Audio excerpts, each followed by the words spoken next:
Welcome back to Cryptic Gaming. I hope you guys been having a wonderful week.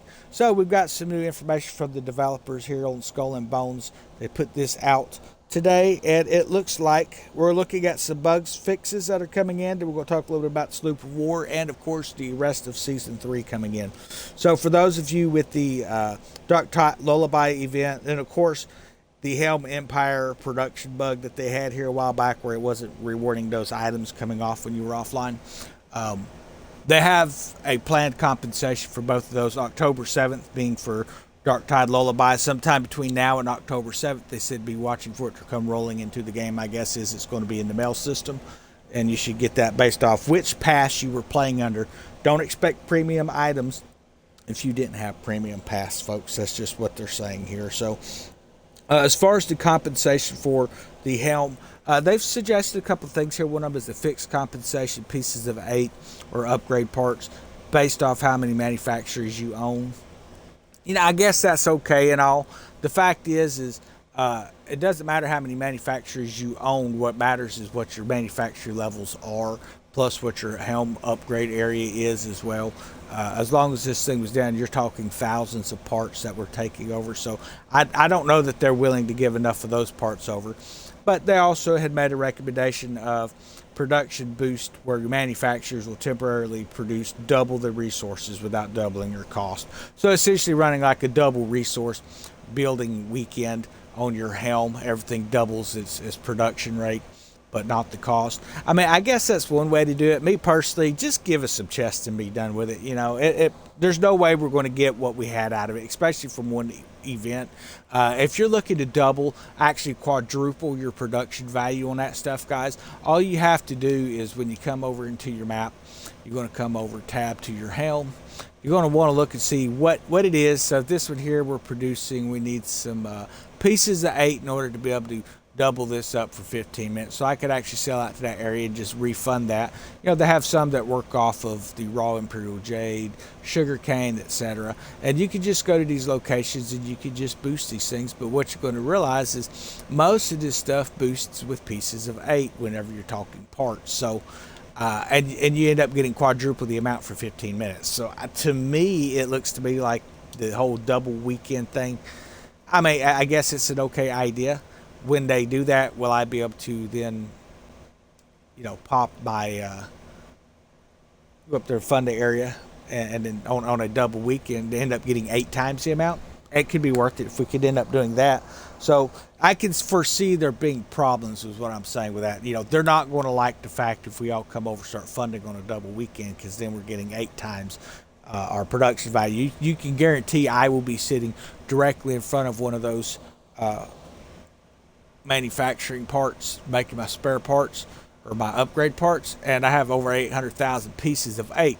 So you can guarantee what I'm going to be doing is sitting right there, bouncing between them two ports, and I'm just going to continue however many ports I'm funding up for stuff, and I'm going to sit there and just continue to fund and keep all that stuff running up, so I'm getting 8 times the value. So obviously, I think that there could be an issue. We've seen an issue where they took issue with how people did with the silver chest. So just keep in mind, we're throwing out some ideas of why I don't think it will work, but we'll just have to wait and see. But understand, if they put it in the game, they've put it in the game, so it just kind of is what it is at this point. So we're looking at a few things with our new ship. It is going to have 5 top deck weapons. That has finally been confirmed.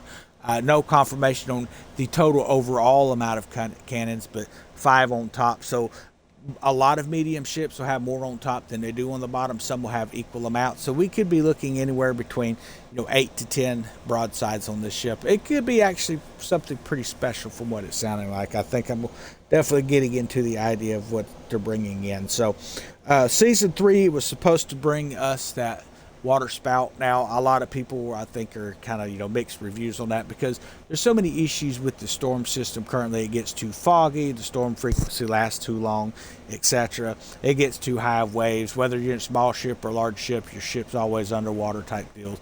They've been having some issues with it. So they're trying to work on getting that part balanced in before they worry about releasing the actual water spout. So we may not see it in Season 3. If we do, it would be at the latter half. So we'll just have to wait and see if that ends up making the cut here. So Faction Wars is the biggest focus right now of the community, not just with the gamers playing it, but the people who are programming this stuff is our Faction War system. So they're working on getting this thing up to shape.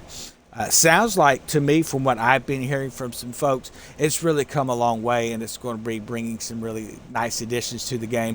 We're looking at a lot of new things in the game also, guys, so it's going to have kind of a facelift. It looks good cosmetically and aesthetically, but they're going to be giving the overall hub a big facelift, where we're going to have seasonal journals and things like that in there, where we're going to be able to access these different attributes a little more condensed. It's going to clean it up a little bit, I think.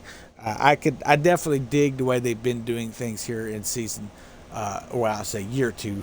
I guess it would be season 5 and 6 now at this point, if we're going by how many seasons have actually rolled by. But yeah, so we're looking at Sloop of War coming in, obviously Faction Wars, Seasonal Hub, Seasonal Journey. That's that new tab we're talking about. Seasonal Journey is being where you can come in and run certain types of missions that are to give you to open up aspects for your ships.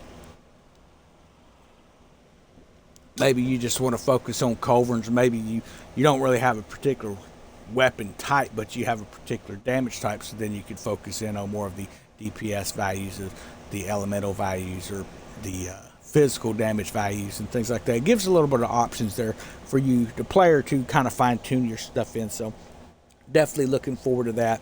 Armor Ascensions, the Ascension locking system is going to be entered in there as well.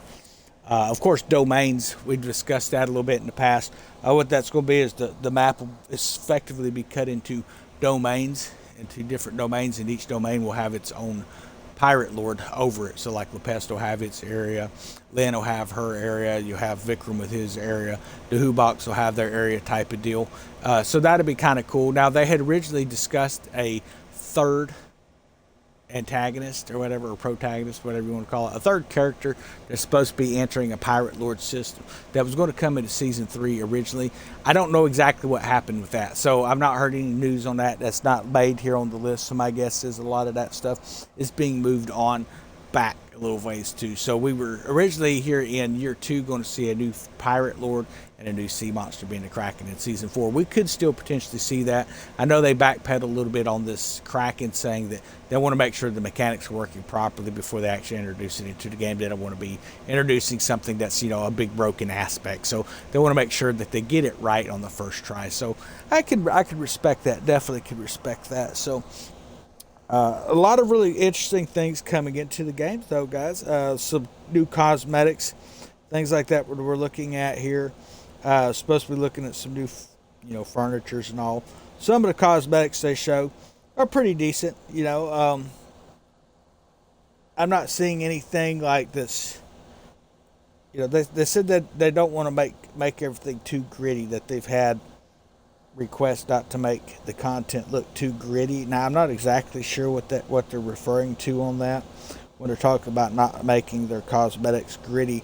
Like I say, I would love to be able to come in and be able to really fine-tune in my character, fine-tune my ship in, have something where, there's an emissive for your crew where they appear human at night or during the day, but they appear to be monstrous at night.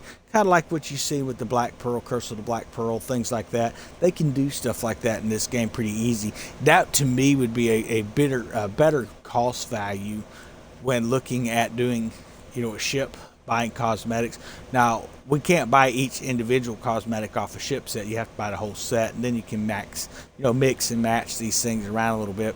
But I would love to be able to see some aspects of the game come in like that. The aura thing and all that, that's fine. It's it's okay, but honestly, you don't even notice it going off. We've got different types of furnitures that make certain types of noises, your cosmetics and things like that too. So it would be cool to see them really expand upon that, so we can really dial our crew in. Maybe have areas where, how some games have, like you end up going into an area and you end up with vampires or something like that.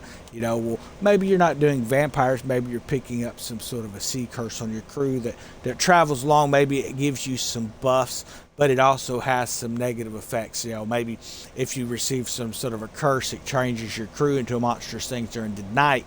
That makes them more powerful, but during the day, if you're called out in the open, you have a more vulnerability to being, destroyed. So I think some aspects like that could be pretty interesting to be put into the game. I don't know if they ever will. Those are definitely some things that I'm going to be start putting into the suggestion box, because it almost sounds like we've reached a point where, based on the end game situation, they're going to have where we're going to have this whole faction system and need to have a way to expand. And then even looking at not just ways to expand just the faction system, but seasonal journeys. Maybe perhaps part of that seasonal journey is you receive curse mark when you come into a certain area and you have to work your way into it, and things like that. I think that those types of aspects in the game would go a long way to really helping to kind of dust some of this off and get a little more apt to get players to come back to it. Now this is nothing new that as far as us waiting for content, guys. Anyone who's played live service games, you reach a grind point where it stops, and then they eventually have to put some stuff in. So here's where Skull and Bones, in my opinion, has gotten it right. So while they do have some hiccups on occasion, if you ever played New World Eternum with us, we played through that. We dove in and we went right through that stuff like it was nothing. And within just a couple months, we had absolutely nothing left to do, and that game has not expanded at all, with nothing new at all. At least this game here brings us new aspects every three months or so.